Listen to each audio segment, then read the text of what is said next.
महल के अंदर राजा की पसंद जीतने के लिए रानियां और दासियां रोज नए नए तरीके आजमाती रहती थी। हर दिन कोई नया सुख, नया अंदाज पेश किया जाता था। लेकिन उस दिन राजा का मन किसी में भी नहीं लगा। उसे महल की जिंदगी से बोरियत हो चुकी थी। किसी अलग ही किस्म की औरत की तलाश में राजा ने अपनी पहचान छुपा ली और भिखारी का भेष बनाकर महल से निकल पड़ा। शहर की गलियों से गुजरते हुए वो अचानक एक स्वयंवर के पास पहुंच जाता है, जहां औरतें वरमाला फेंक कर अपना होने वाला पति चुन रही होती है। और हैरानी की बात ये होती है कि वरमाला सीधी जाकर उसके गले में पड़ जाती है। इस तरह किस्मत उसे वहां ले आती है जहां उसने कभी सोचा भी नहीं। इतनी खराब किस्मत कैसे हो सकती है आपकी?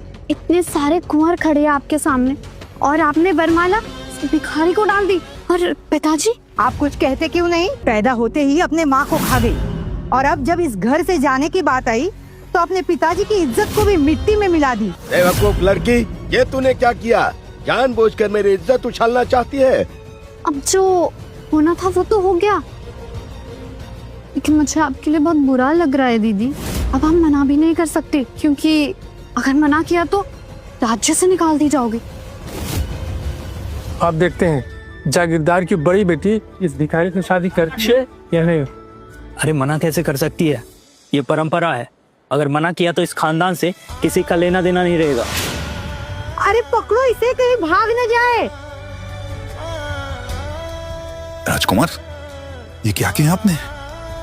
राजमाता कभी भी एक जागीरदार की लड़की को आबा प्रदेश राज्य की रानी नहीं बनने देगी। हमने क्या किया? हमने तो बस, और वैसे भी यहाँ कोई शादी नहीं हो रही है। आप हमारे कपड़ों को देखिए, कोई लड़की भिखारी से शादी क्यों करेगी?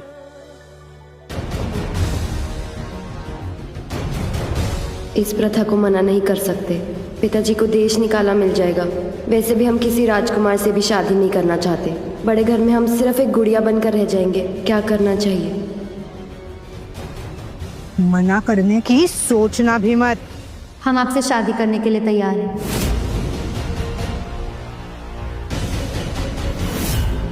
क्या आप सच में हमसे शादी करना चाहती हैं? जी, ये वरमाला आप पर गिरी है तो आप इसे करेंगे, तो आप नहीं करना चाहते? देखिए, हमारे पास आपको देने के लिए कुछ भी नहीं है। हमसे शादी करके आपको बहुत तकलीफें होंगी।